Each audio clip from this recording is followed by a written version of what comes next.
Hello, everyone, and welcome to Magma Ragers episode 25. I am joined here today by Pandemonia and Zamok. How are you guys doing? True. Oh, awesome. It's Love obviously the new expansion. it's obviously a really exciting time because, as you mentioned, the new expansion is out, Knights of the Frozen Throne. So it dropped on Friday for us on the European server, and Friday Not morning. bad, man. Friday morning, yeah. But I mean, we all only really opened our packs and played from Friday evening because we did a bunch Yeah. of pack opening streams. And how did your guys' pack openings go, Zemok? Let's start with you. Mine were above average, like well above beyond average. I got in 96 packs, so I pre-purchased, so that was 50 packs, and then I bought 40 packs on top of that, and then I got the six free packs, which was the three from the arena stuff that you had to do every week before leading up to the release, and then you got three just for logging on of the day. So I started off the day getting my Death Knight, which is the Warrior Death Knight, which was quite cool, and then I jumped into the packs. I opened Golden, the Warlock Legendary, I forget what it's called. Blood Ring The or Gul'dan? Queen, Oh, Queen yeah, Lanathor. that one. Uh, Yeah, Queen Lanathor, yeah. I opened a golden one of that in the morning in like my fourth pack, and I was like, okay, cool, I'll wait until I open the rest. And then I just like went phenomenally well. I ended up getting six legends, two golden legends, and then like a whole ton of epics to the point where I basically didn't need to craft anything, which yeah. was really nice.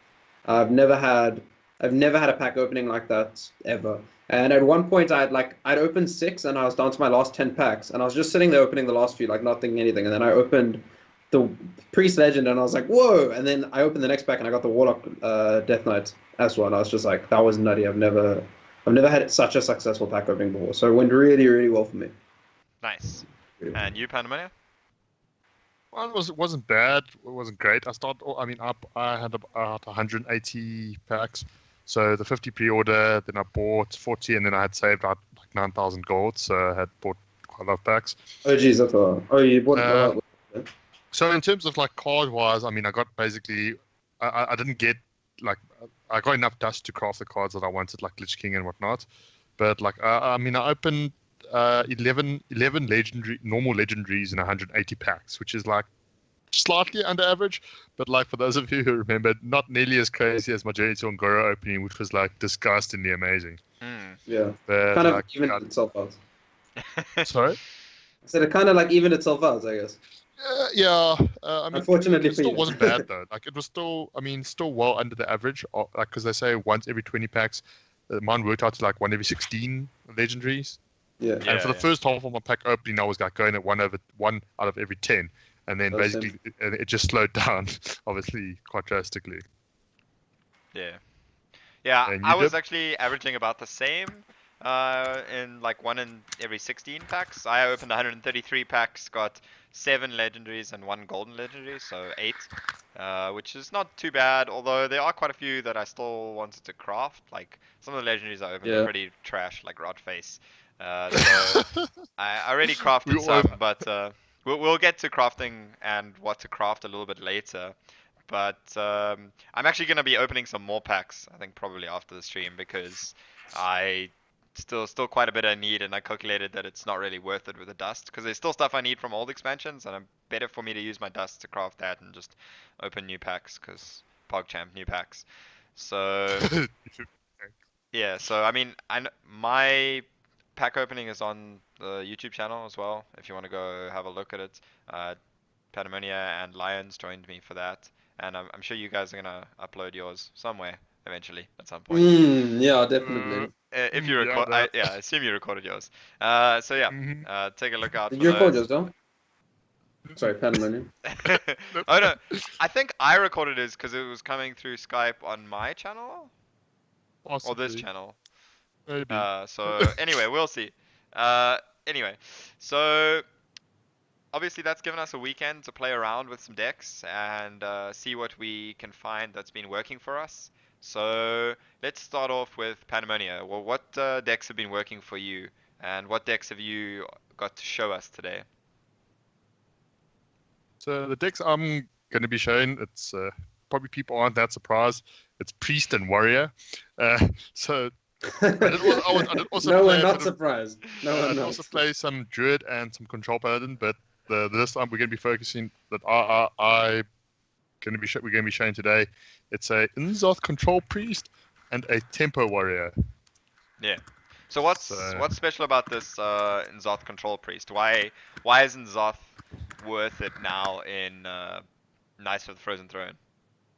So And why are you not running the quest? Tell us. okay, so I mean, explain.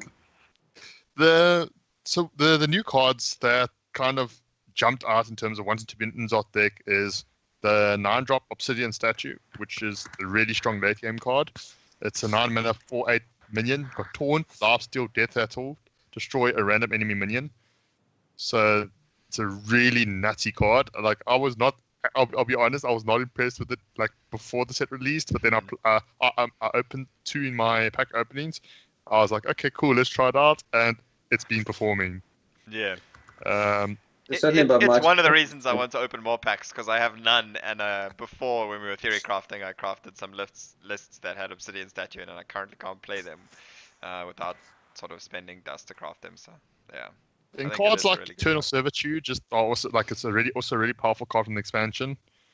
And then, well, I know you laughed at me for how big greedy you are, but like I like the office synergy with N'Zoth as well. Like that's me just trying to get all the value. Yeah, but you're not playing any of the Shadow Essence, the 6 mana that summons a 5/5 copy of a card from your deck. Like no, I think a lot of the times that's honestly probably better than Can if you hit if you hit Death Rattles reliably, like Office as well. Is really good if you hit that. I think I got like 2 or 3 off a Lyra chain, where I got the Shadow Essence, and then I got like a 5-mana Office, which was a 5/5 Office, which is quite cool. Yeah. How have you been finding Office in the deck? Like how's it been performing?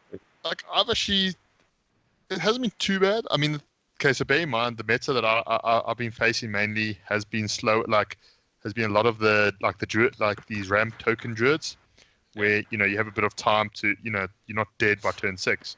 So in terms of this is obviously a relatively greedy list that I find has done quite well against like your mid range and your slower control decks.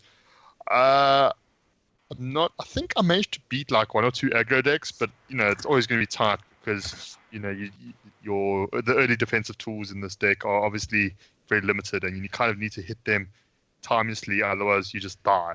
Yeah, I see you're only playing 1 Spirit Lash, which is a bit of an interesting choice there. Yeah, Spirit Dash is still a card. I mean, I was like, okay, let me find space for it is a card. It is a card. Yeah, but it's a case of whether I want. Yes, it is indeed a card. Whether I want to try to find space for 2, I'm not quite sure. I have to also, play more. Yeah, you don't really have any spell power synergy as well for Spirit Lash, which is I think the real big thing that pushes the card a lot further. Is like I'm not running like Blood Mage maybe. Yeah, which Blood Mage wouldn't be bad. Maybe you don't necessarily want the Death Rattle from Blood Mage on the N'Zoth, so you could even play like the Tainted Zealot as well, which leaves the 1/1 behind on your board when you. Yeah, that's been seeing a lot of play with Zephile in the Warlock deck. Yeah. Yeah, which we'll get to. That's possible. Yeah, we'll have to see. Yeah, and like, what are the standout cards that you tried maybe from the new expansion that you cut in the end? Like, or has this pretty much been the list that you've been running from the start? Basically, I think the only this is like I've made 1 revision. The revision just before this, I tried for partly the lols, but partly because I thought it might actually be good. I was running a Mirage Caller. Right. If for those of you who don't know, that is a very interesting decision. It's a 3-mana 2/3 that says Battle Cry, choose a friendly minion, summon a 1/1 copy of it. So I tried it out just, because I thought maybe, hey, it might get some value with the Death Rattles, but yeah, no. Yeah, I mean, if you hit Obsidian Statue, that's pretty silly, but no. Yeah, or can even. I mean, one game I nearly managed to hit my can with it, but it didn't quite work. I find it interesting that like you didn't manage to find space for Totolan Shell Raisers either, considering they are like taunts and Death Rattle. Do they not serve a better version, a better purpose than like Priest of the Feast most of the time? That was like I was exactly gonna say is basically that was kind of the choice, right? It's between Totolan Shell Raiser or Priest of the Feast. Or And Office. They like could also replace Office. yeah, Office no, we're not replacing Office. I like is so Office. much value. You can't cut Like Office. Feast Also, of the you could Feast, probably it's cut an still Eternal kind of Servitude, but yeah. that was I initially was running one Eternal Servitude, but then I figured like two is actually I think really powerful. I could the Priest of the Feast though I like because it does provide a way to beat aggro, right? You know the Sure, the healing is I mean nice. yeah, and the thing with the Shell Razor a lot of the time is you not consistently gain. I find you not consistently gain value off the Death Rattle, right? So it's most of the time just a 4-mana 2/6. It's mostly just Uh, that there's more Taunt Death Rattles that have died by the time you play in Zoth, which is pretty important for cards like this. Because that's the way cards like in Zoth actually have impact on the board, is with the It's Taunt too damage. defensive, like Yeah, being but to be very fair, so far I've found that Obsidian statue, even just one, is usually good enough to get back Sure. in most situations. And obviously, getting back double Obsidian statue is pretty nutty. And Yeah. I mean, it's happened a few times, especially in slow games. I took a control warlock. We went to fatigue, and that obviously went quite well for me. Okay. Because Okay. yeah. Yeah. So overall, you think the deck's pretty good for people that like playing control priests in particular? I think the deck has potential in the meta. Obviously, it's still early days, so Yeah. and it's a kind of deck that you might have to change as things go by. You might have to put in things like double Spirit Lash, and there's even you might even have to put in more anti-aggro tools depending how the meta goes, because like we say, cards like Ken, Office are quite greedy. Yeah. very. Okay, and Very. then the next deck you have for us here is this Tempo Warrior. So this is basically Show's list that you've been playing, I believe. Yeah, it's a shows list. I played quite a few. I played a few games with it. It's got a very interesting feel to it because it's sort of some of the cards are basically like previously were from mainly in Taunt Warrior, and some of the cards, we haven't some of the cards in the list we haven't seen play for ages. Most Yeah. notably Like King Marsh. Marsh, yeah. And I was excited because I have a Golden King Marsh from my Crazy Ungoro. Of course So I was you do, like, of course yes, you do, yeah. please. Yes, please. I get a chance to play my Golden King Marsh. Yeah. And obviously, Elise is one of my favorite cards from Ungoro. So that's why I like And you also have a Shows a golden lot. release. Yeah, exactly. And a Golden And Lich King so far, now.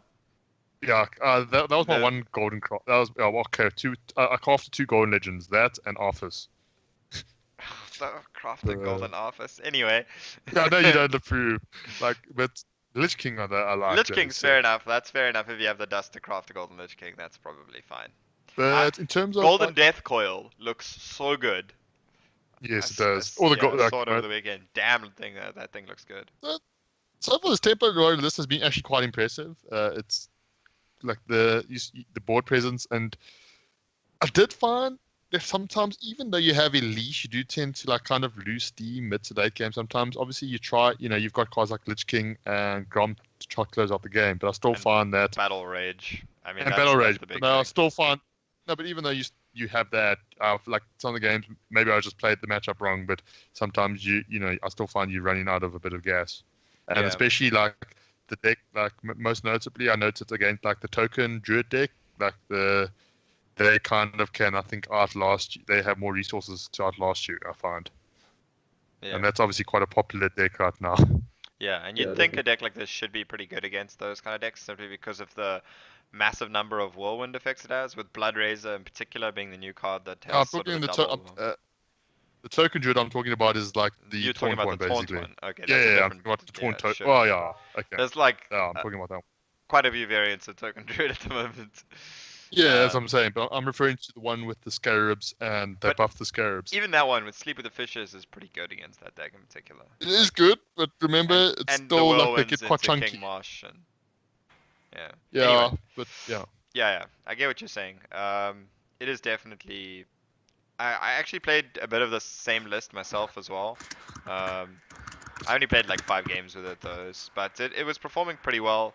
The single Forge of Souls is I think the right number of Forge of Souls you want to have most of the time. Mm. Like otherwise the second copy is very dead most of the time. So Yeah. I like this list. Lich King's basically being seen play in every deck, and I think the other big standout that helps these kind of tempo decks is Bone Mare.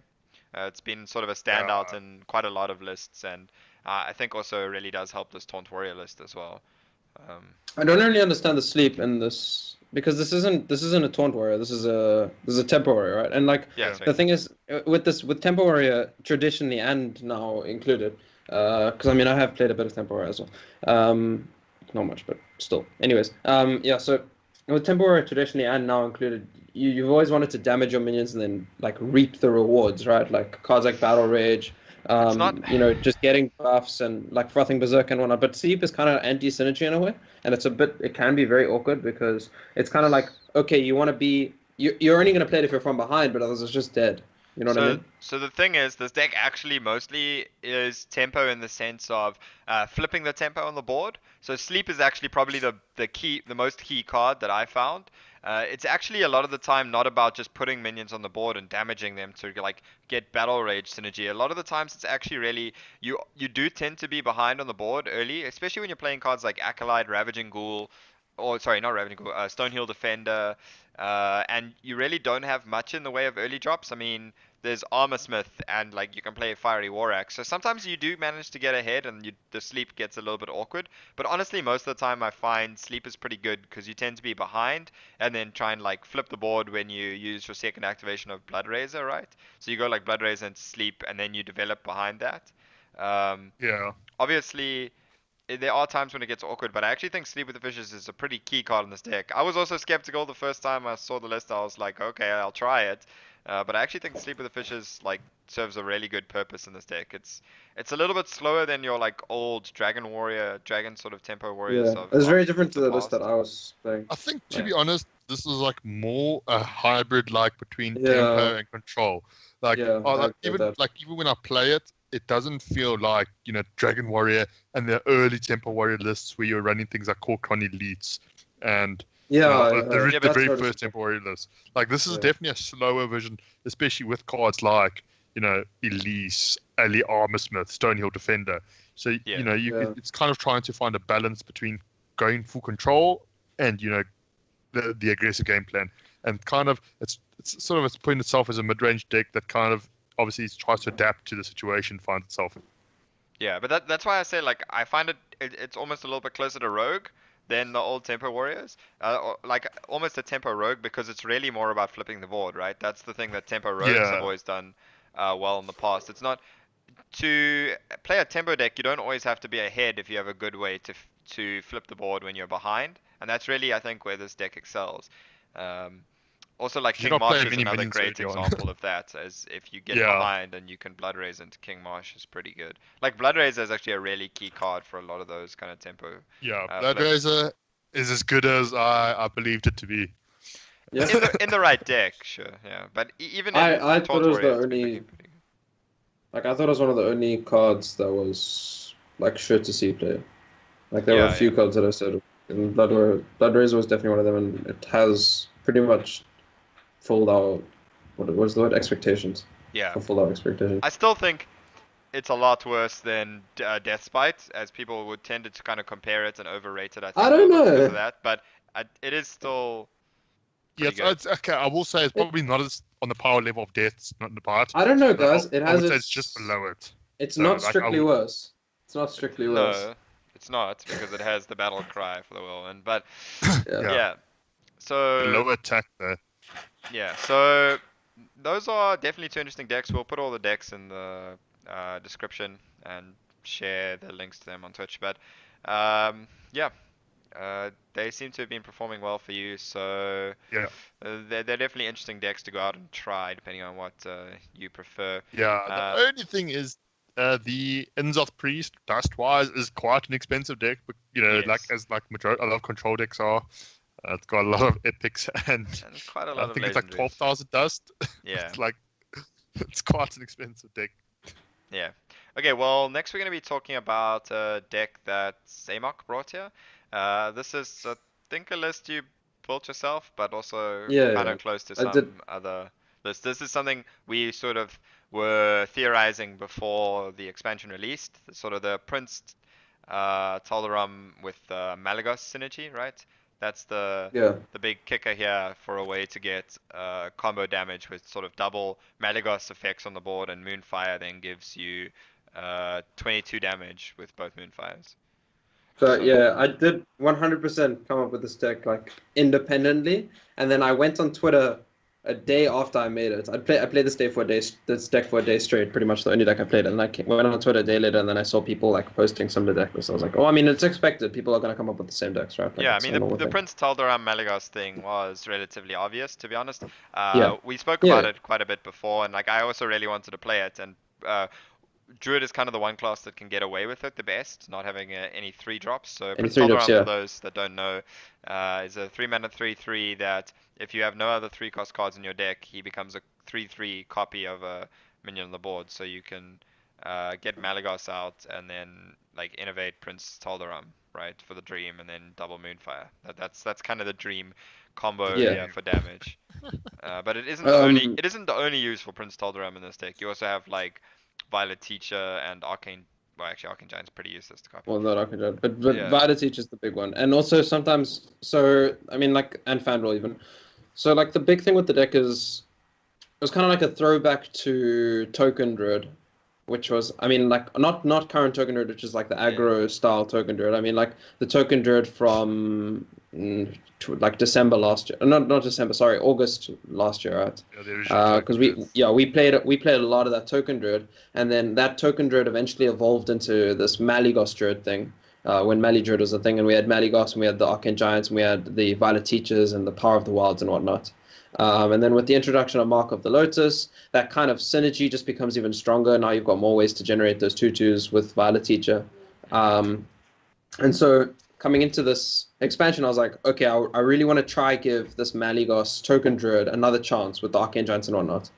Because it's a really fun deck and really interesting to play.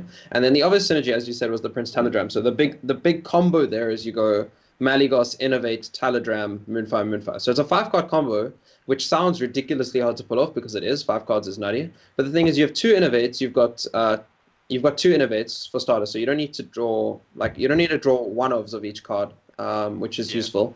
And then like a good example is like Reno Lock, the old combo Reno Lock had Leroy, Faces Manipulator, and Power Overwhelming, and you had to draw your Emperor Thorson. So that was a 4 card combo. Yeah. This is a 5 card combo, but there's 2 of the 1 card, so it's almost like a 4 card combo if you think about it. Anyway, so that's the big combo, and that totals to 22 damage. And I was like, okay, well, how can you deal down that damage? Earlier than that, you play your Violet Teachers, and you build a board using the Violet Teachers basically, and then just go face, and you have this like token game plan, and then you have the Malygos win condition on the side. It's like a really interesting deck. I don't really know how powerful it is because I haven't played it much in the past 2 days, but on day one it was doing okay. It's really fun to play. Yeah, the Ultimate The Infestation is the other major new card. Oh yeah. So So obviously yes, I that's was a gonna get to payoff that. Yeah. for yeah, sorry, that's a payoff for some of the extra ramp that you have in the deck, as well as a way to Yes. sometimes chip away at the health total to set up for the. And if your Yeah. Malygos Yeah. sticks, it also dealing 10 damage It's is nice. pretty good. Yeah, I was gonna. Sorry, I should have mentioned that. So that's one of the other reasons why the archetype is now actually viable. Like, Fino is a very successful player from Greece. He's been having a lot of success with a very similar list, without the Pinch Telegram or something else. And the thing about Ultimate Infestation is that it allows you to ramp up earlier. So you can use cards like Nourish to ramp, and you can almost always Nourish. I mean, you can always ramp with Nourish, and you can always ramp with Maya Keeper because you have the Ultimate Infestation to draw your combo cards quicker and to once you've already gotten to 10 mana, you don't have to worry about using your Nourishes to draw cards because now you have this Nourish. I mean, Yeah. now you have the Nourish effect on the Ultimate Infestation. Sorry about that. My English is terrible tonight. Yeah, it is literally just terrible. Yeah. Spreading Plague is the other new card that's in the deck, which is summon a 1/5 taunt. If your opponent has more minions, then you cast this again, basically. I mean, not cast this again, just summon another 1/5 taunt. No, And it does read cast this again. which doesn't make sense because then it would summon another one. Oh, no. No, it does make sense. because it needs to keep doing that Yes. until the condition that you're equal on board Yeah, is yeah. met. It's actually quite good in the deck. It's been like overperforming for me. It's the one card that I underrated the most, I think, going into this expansion. Just playing Spreading Plague, sorry, and then playing Mark of the Lotus or Power of the Wild is just such a huge turn. You can summon 3/2/6s for 5 mana. That's really, really good value. And even just summoning 1/5 is actually a lot more powerful than people think. I don't know if you guys have any questions or comments on the deck. Yogg is a Yeah. really good card. Yeah, Yogg has won a lot of games. I definitely do want to play some versions of this deck, but I haven't got Prince Teleram, which is the one of the other reasons like I kind of keen to open more packs is essentially just there's quite a few key legendaries like that for brewing that I'm missing. I actually think Fino also just didn't have Prince Tel'Daram and that's why he wasn't playing it. Oh, Or do you think so? no, well, based on his tweets, I think he crafted it. So I think he is actually playing it or was Oh, do you testing think it he's playing now. it now? Yeah, Oh, I think okay. he is I didn't know that. from what I saw on Twitter today. Because I So saw he posted a list and it didn't have Taladram and it didn't have Yogg, and instead it had the new Malfurion and then it had King Kuhn, Kuhn the Forgotten King, yeah. and then That was more a ramp someone version though. no, it was No, the it's exact same pretty list. It was similar. just those two cards. It was the Yeah. exact same list, just those two cards. I even like commented. I was like, okay, I've been playing the same deck.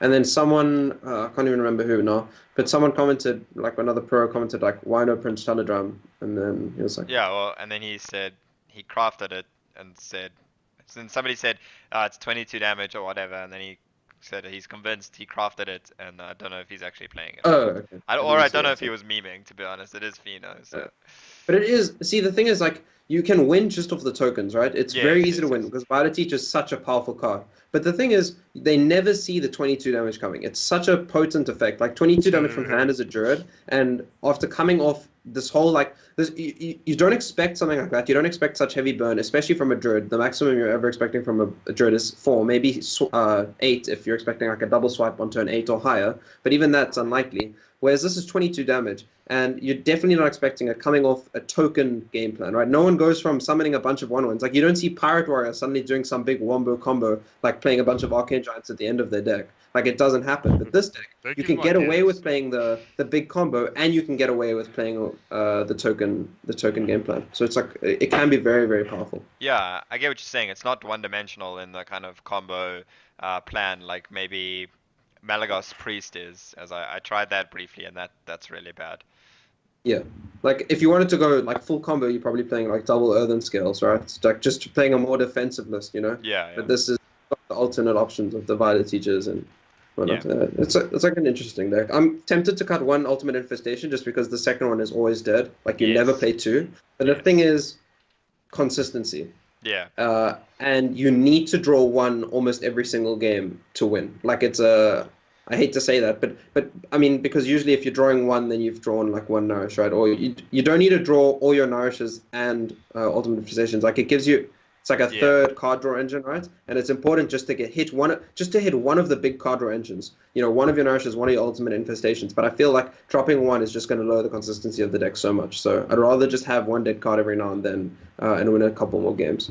Yeah. Yeah, I've been watching quite a lot of streamers playing quite a lot of Druid, and for a lot of them, it's like you don't really want two Ultimate Infestations in the deck, but because you never want to cast a second one, as you're saying, but the card is so key to a lot of those game plans that you really do need one at least. Need to play one. You Yeah. want Like to draw when one, when but when you they only have want to draw one. two that are like bottom of their deck, it tends to go poorly. So Yes. it is a very awkward card on the second copy, but yeah. You never want to actually see two, but you want to guarantee the one. That's always the Yeah. awkward thing, right? Yeah, it's like Jade Druid where you have a fairly high chance of going through your whole deck, right? There you can Yeah. get away with one a lot more often, Yeah. but You can do the um, Jade Idol Ultimate Infestation thing at the end as well. yeah, that's true, and that can help as well. But yeah, it Anyways, definitely does seem like an interesting deck and like a lot of fun to play. that is. Okay, and then from my side. I have two decks here, a Kazakus Warlock, which is unsurprisingly obviously a control Warlock. So the big thing here is Blood Reaver Gul'dan. So Sorry, he, sorry? could I see a list?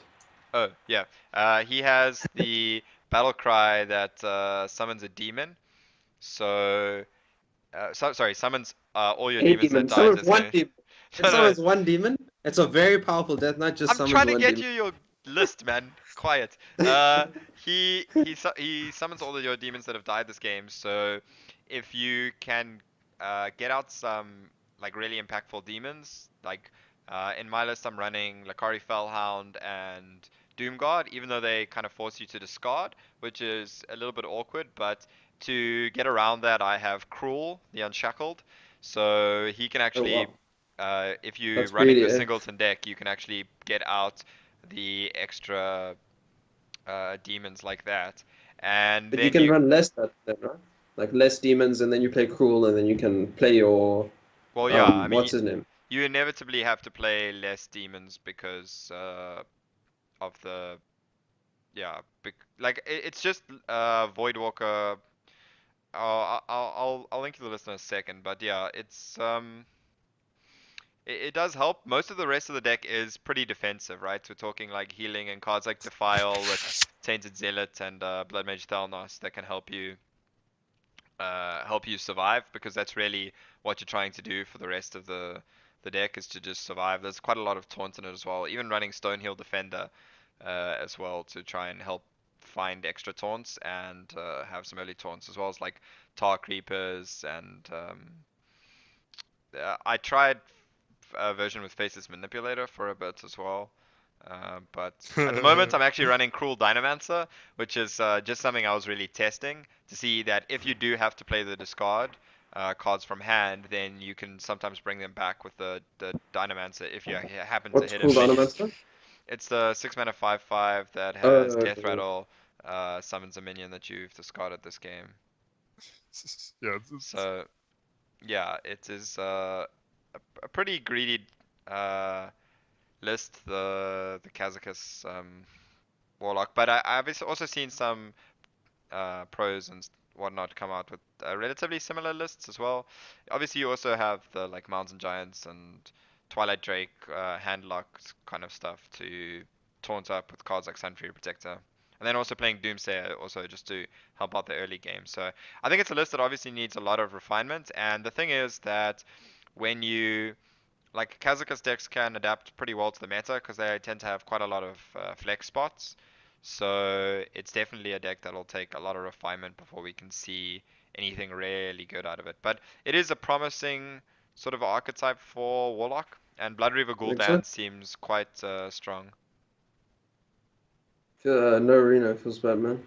Yeah, no yeah. Reno, but that Blood River Gul'dan, if you can play Blood River Gul'dan and actually survive, which is the major reason for cards like Lakari Fellhound and Cruel as well to a certain extent, because Uh, it can get you your Lakari Fellhound without having to play it. yeah, I Um, don't like the Fallout otherwise.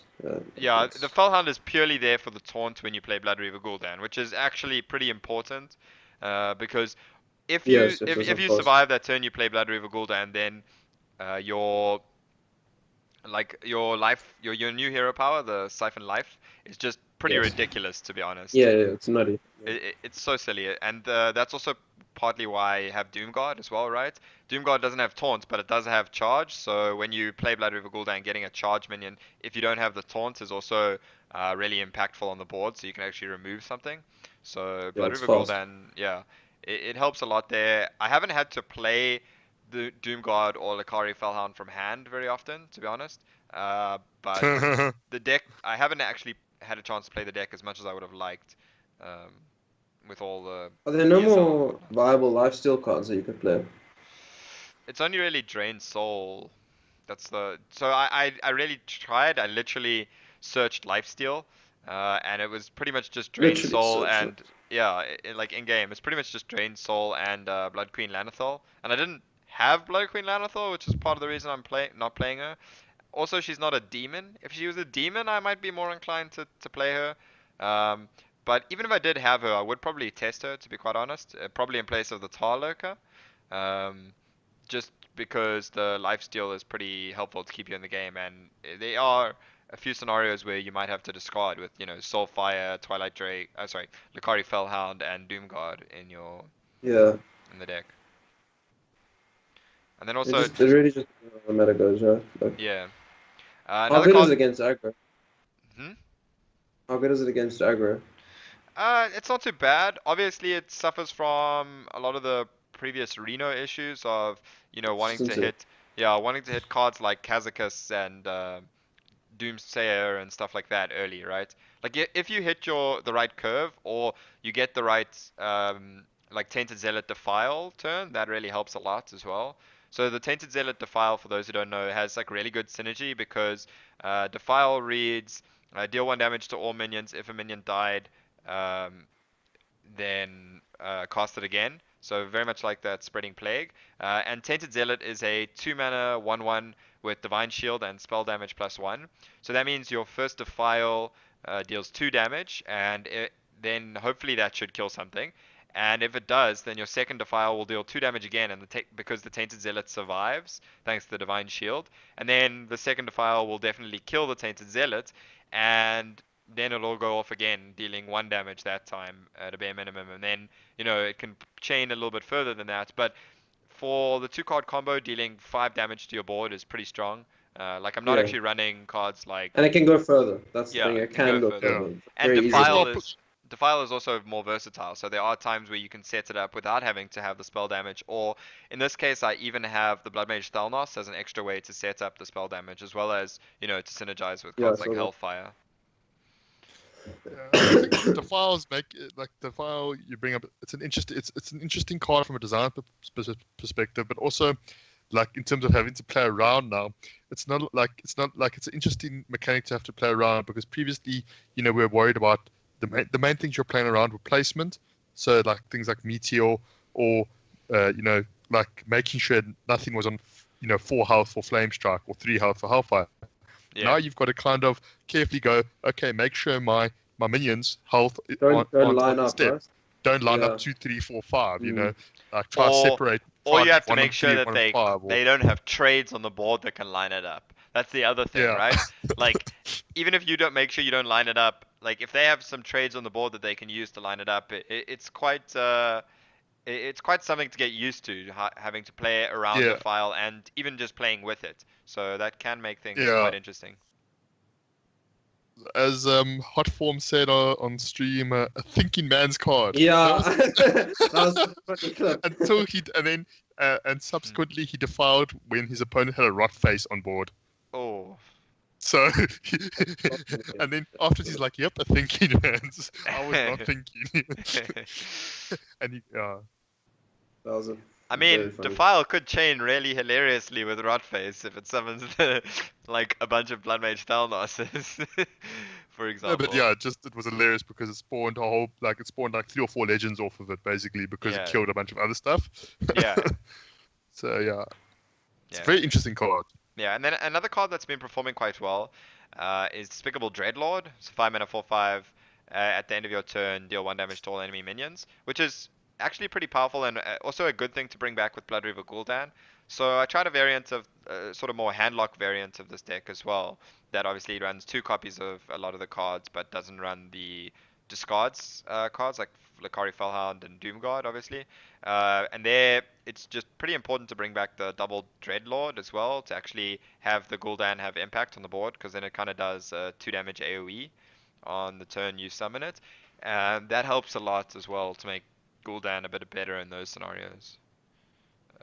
But yeah, it's really about like both of these decks are really about finding ways to give that Gul'dan better impact when it hits. The Cruel is sort of helping the payoff for the Singleton stuff, and the Kari Fellhound, sorry, and Kazakus obviously also has some um, synergy if you can bring back minions with the potion. But enough of the Kazakus deck. The other deck I have here is a mid-range Paladin. This is more focused on the Divine Shield synergy because I was wanting to test Bolvar in particular. So Bolvar is a 5 mana 1/6, 1/7? 1/7. I'm at a Uh, 1-5. Or no, is it 1-7? no, 1/6 or 1/7. Yeah, I 1-7. think it's 1/7, isn't it? Anyway, 1-7 sounds very strong. yeah, so anyway, he has Divine Shield and he gains +2 attack every time a minion loses Divine Shield. So the idea is you can play him and trade off the Divine Shield on one of your existing minions on the board, and then he'll be a 3/7, and then he gains extra attack after that for Does he not when gain he if he's in loses your Divine hand? Shield. No, that's not how he works. He doesn't actually work like old Volvar at all. It's only when he's on Because the I board. thought it would, I know, and then I I thought it know. was a bug when I was in a game of mine and that happened, and he played it and it was a 1-6, and I was like, oh, it's a lot worse than I thought then. It's Oh, very you Yeah, thought difficult. he yeah, was. You thought it accumulated over the game. yeah. Well, Me, yeah, yeah. naturally. Zemok and I both, I think, thought the same thing, just because we were so used to the old Volvar, which Yeah, I I was think quite we're like like, overrated. They need a fixed card text, man. Like, no, they, that's not they that's not do. my fault for thinking that. No, it is because Bolvar, if you read the old Bolvar, it says while it's in your hand, Yeah, but there's whereas another this one card doesn't. that works the Yeah. same. That I forget what it is. There's some other card that also is like. Well, you can refer to the totem thing.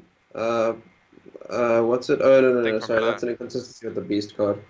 Never mind. But yeah, I No, think it's not Hearthstone, they still Blizzard, they are working on. They still got to get some of the wording and consistent, the consistent text, Yeah. uniform. And the first steps they did take were things like fixing the text of Druid of the Claw and also introducing lifesteal. Yeah, Because I and don't know if you fixing. looked previously, like Wickerflame, Burn Bristle, and Mistress of Pain did the same thing, but had two different like the wording was different. Yeah. Yeah. And they also fixed like the way Certain Wrath things work. works with like Fandral and stuff like that. Yeah, but I think that's probably another a discussion for another time. Yeah, but anyway, so this mid-range paladin, it does pretty decently. I think it punishes a lot of the um, control decks as well, sort of the mid-range theme. I'm not sure if it's better than the uh, Murloc versions of the deck, to be honest. I'm only really running Hydrologist because I wanted to test out some more of the Divine Shield synergy with, Bolvar in particular, as well as running cards like Wicker Flame and Selfless Hero. And also wanting to play the Dread Corsair patches thing because that's also really great with Bone Mare. Bone Mare into patches is something or playing Dread Corsair when you have like True Silver equipped for free and then Bone Maring patches on turn 7 is really strong and something I pulled off a few times to be honest. And the other exciting thing that I actually pulled off with this deck was The the Four Uther of Horsemen. the Ebon Blade, yeah, Four Horsemen. I was playing on my phone, honestly, whilst watching TI, the international Dota tournaments, and I was just like, I got a getaway Kodo from Hydrologist. So I getaway Kodoed the one horseman, and then I got the other two on the board, played my getaway Kodoed horseman, and then just summoned the last horseman. Question: It was not, They don't have to be different then. no they yeah, how does were. the spawn sequence work? So Do the horsemen spawn like horseman 1 2 3 4 1 2 3 4? no, so they work like the shaman totems. You can't spawn one if you've already got a copy of it in your But hand. like, Oh, you sorry, if don't you already need got a to copy of it on have the four board. different ones to win, do you? But it's random though. Yeah, so the first one is random, then the second one will be out of the remaining three, and then the third one will Okay. be out of the remaining two. But if the first one dies, then that one goes back into the pool of things that can be spawned. What I'm saying So- is so that- theoretically it could produce two of the same one if you get away coded one. Well, yeah, It's possible that if you didn't play the yes, if I didn't play the horseman, then I only had a 50-50 to hit the last one I needed. But because I played right, the okay. horseman, but Oh, before you that, need four different ones. yes, it has to be all four different ones. The animation's that's a little why bit underwhelming, honestly, but basically the way it worked was, I had two on the board. He killed one. I got the getaway Kodo, and then the second time I hero powered, uh, or I think I might have even had three on the board, and he killed one, and I getaway Kodoed it, and then there was nothing he could do. But uh, you can also like take a risk on the second one that you get, and then only play the third one on the last turn, right? If you have two on the board and one different one in hand, then you're pretty Gucci if the person can't actually kill it. So yeah, I was also testing Lich King, also pretty good for just value in this deck because it's not running Value. Curator or any of the uh, Dragon synergy because it's pretty light on Murlocs as well. So I didn't really feel a need to run Curator. Also just wanted to test a lot more new cards. And Lich King, if you do get the Army of the Dead, is pretty crazy in this deck as in this deck, yeah. yeah. And Bolvar is a 5 mana 1/7, by the way. I just checked in game. So his health to total also means that he very often survives the turn you play him, and is a really good Spike Ridge Steed target. As that's another thing I managed to get away with Bolvar a few times was Oh Spike Ridge wow, Steed. yeah. So that's really where he comes in. There were some people playing Skelemancer, 5 mana 2/2 with Death Rattle, summons an 8/8 Yeah, because as a that almost always allows for Spiker Seed, right? yeah, because it disincentivizes your opponent from killing it. But if they can kill it, you get really punished. Whereas Bolvar's a lot harder to kill, I would say. Because if No, you well, kill if they can't kill Skelemancer, it, you get an 8/8. no, Yeah. but if they If can they kill can it, remove if it they or can silence kill it it. neatly, yes, either silence it or kill Yeah. it and then remove the 8/8. Like It's difficult. I played against quite a few of those. It's not an easy thing no, to I, do. I know, and I saw it quite a few times in ESL as well. But yeah, yeah, removing 8/8 is tricky. yeah, I mean, this deck is a little bit heavier on the Divine Shield synergy and whatnot, and the buffs as a result. So there's definitely some refinement. I just wanted to test a lot of the new cards and bring back some old heroes like Selfless Hero. So, yep. Mid-range Paladin though I think is going to be pretty strong. Yeah, Okay, Paladin as a whole, I think. okay, Yeah, bring Paladin back as a some I whole old think looks heroes. pretty nice. I think Paladin as a whole. Yeah. Paladin looks pretty good, and that neatly You know what leads looks us. good? Murloc Paladin. Murloc Paladin. That's what Yes, it's Murloc called. Paladin looks pretty good. That kind of neatly leads us on to discussion about where you guys think the classes are going to be overall. So at the moment, from my side, I think it's looking like Druid and Paladin are the real big winners early on here in the meta. Jade Druid still looks pretty good with all the control decks at the moment, although I have seen a lot more people taking in the Skulking Geist as a way to deal with that. But honestly, Druid has quite a few options. I mean, we saw like Zamox, the Malygos Druid, and then there's the more traditional token variants. Then there's the Taunt token variants with the Strong Shell Scavenger that buffs your Taunt minions, and then there's also like the Easy Big, Easy Druid variants. There's quite a lot of variation in Yeah, there are Druid quite a right few of now. those. There's also what's the quest? There's also Quest Druid. Oh That's a yeah, thing. there was a Is that a Barnabas thing Druid. now? Yeah, there was a Yeah, Barnabas it's a There's Druid. thing. actually a deck now. Yeah, Oh, because wow. of Infest. In Ultimate Infestation, like it's good, right? Yeah, but also because that Fate Spinner, the 5 mana 5/3 that has the secret death rattle. So Yeah. That most of the helps. time you're gonna pick the 3 damage one in that deck. And I think when we were doing the review for Druid, I joked that it helps the Quest Druid, but it is actually helping the Quest Druid because it's kind of like Yeah. a soft AOE for a deck that tends to be behind on the board at Well, that Dale stage. rated a lot higher than you did. Pandemonia here saw that potential. Well, No, he infested. didn't see that potential. He just liked the card and then kind of realized What do later that he liked it less. The Fate Spinner. Fate Spinner. Fate Spinner. Yeah, I love the card start off, and then I gradually I must liked say, it less and less. Webweave is a bad card, but its golden animation is really nice. I opened a golden one, and man, that thing's animation is nice. But anyway, Oh, yes. so where do you guys think the classes are sitting going forward? What are looking like the standout class winners from Knights of the I Frozen mean, Throne? like you said, Druid, Paladin. I think Priest actually got quite a few nice tools as well that I think has potential.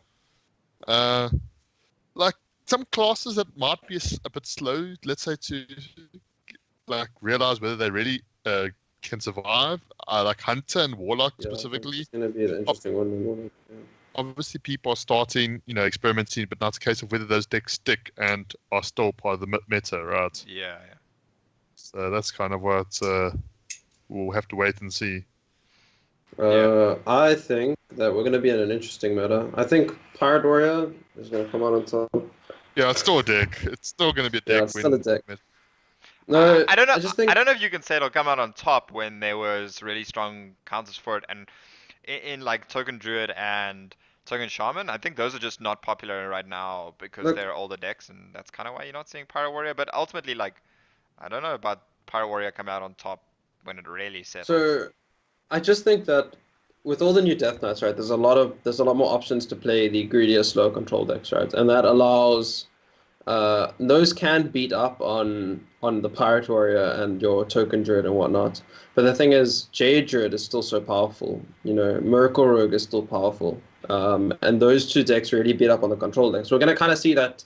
I feel like we're going to hit not a perfect metagame. It's not possible. Well, Nguro was pretty close to ideal, I guess, for us at least.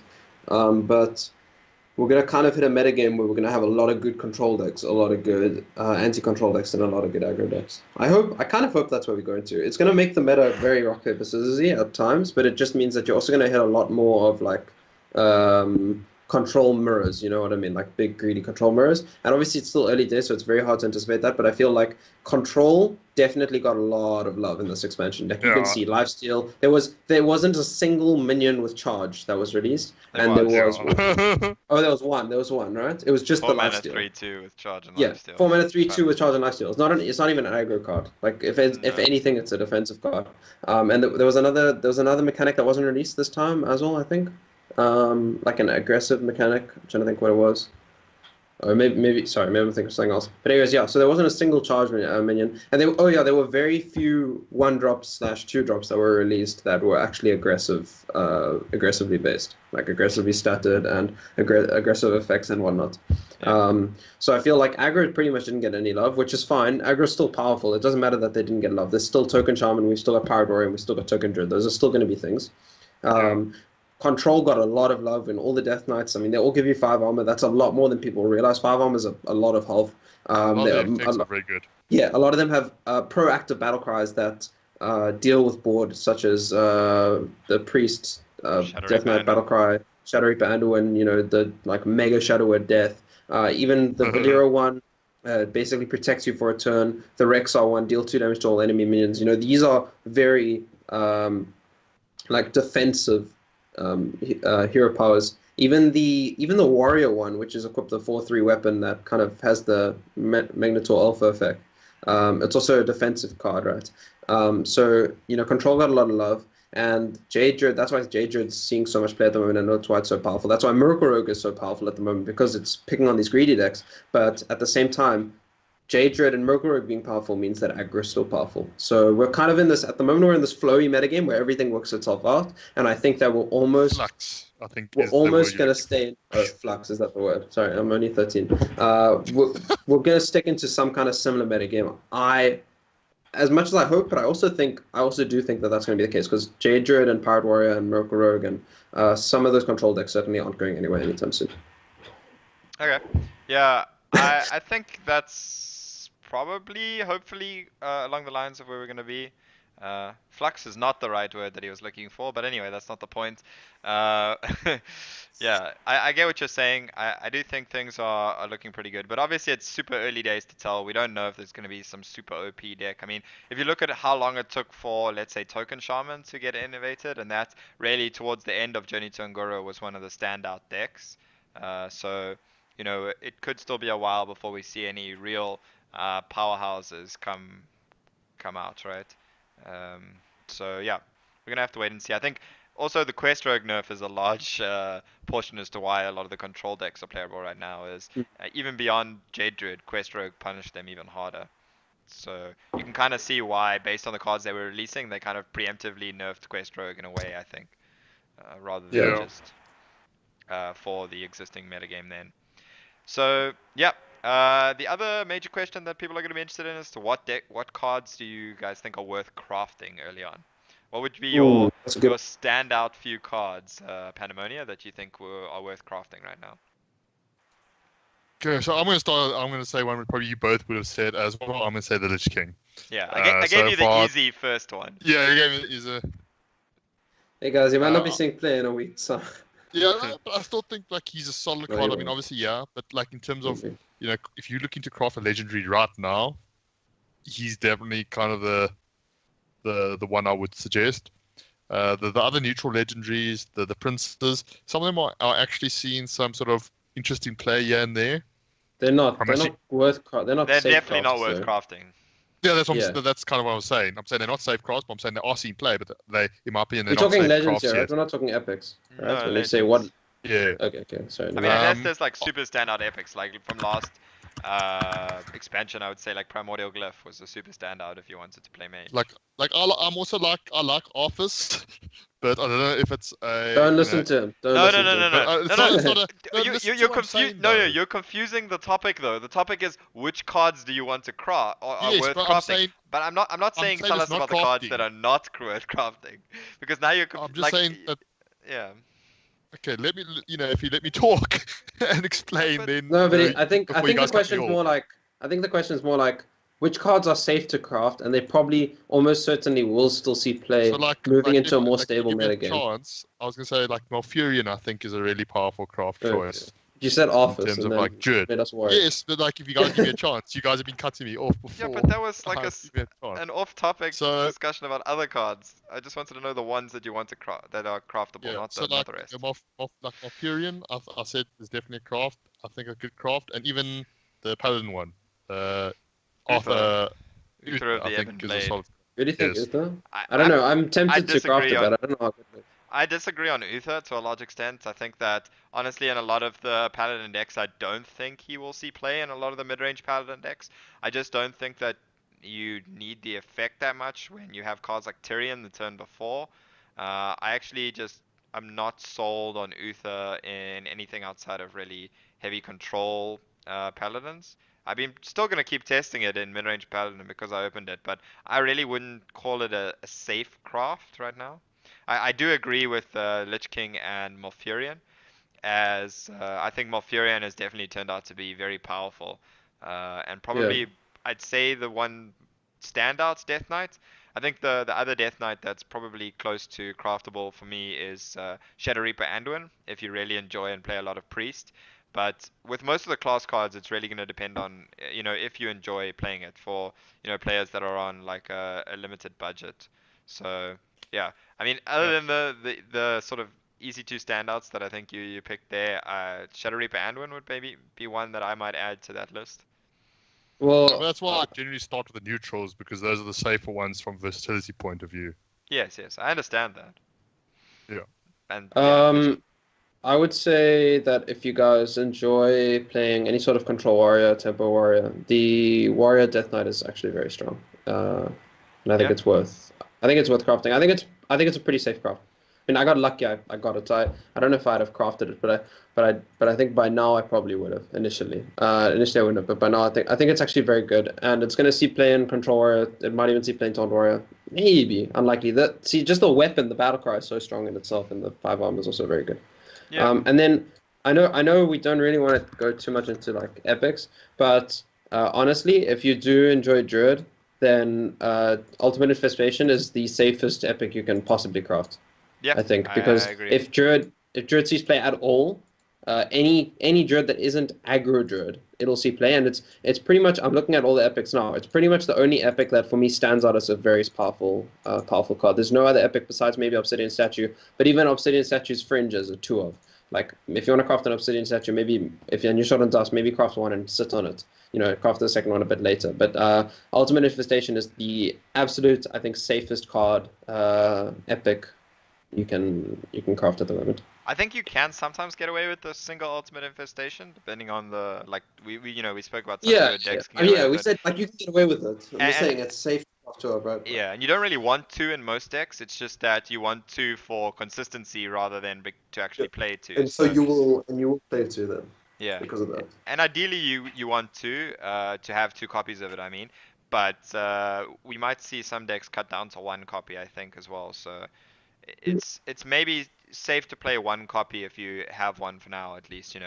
If you want to budget your dust somewhere else. So yeah, I think those are kind of maybe the few early standouts from us. I think that it's obviously going to take a bit of time before we see the meta settle and um, what's really worth crafting. I would urge people not to just go out and craft everything for a deck you think looks interesting. Uh, Yeah, wait a bit, especially if you're on a bit of a tight budget. yeah, but I if mean, you're a kind of player that just plays like a few classes, um, mostly, then like you can sometimes craft the Death Knights if they're good. The ones we speak about, Malfurion, Anduin, and Shadow Reaper Anduin, and Scourge Lord Garrosh. They're probably worth it if you really enjoy Warrior, Priest, or Druid. Okay, yeah. so One last thing before we sign off for tonight. There was also some ESL African Championship action this weekend. Not a lot of other esports going on this last weekend, but we got Playday 1 and 2 kicking off for Season 2, so players have got underway there. It was definitely some interesting action and, a lot of new cards on show because this was directly after the launch, pretty much. The first real tournaments we're seeing right after the launch. So I'd urge people to go And it's a back and local watch tournament, that. which is cool. Yeah, and Yeah. and it's local. We've got some South African representatives as well as quite a few Algerians, and now we have our first Tunisian representative in DOSBox, and From Henryless, Madagascar, who's maybe? from Madagascar. Yeah.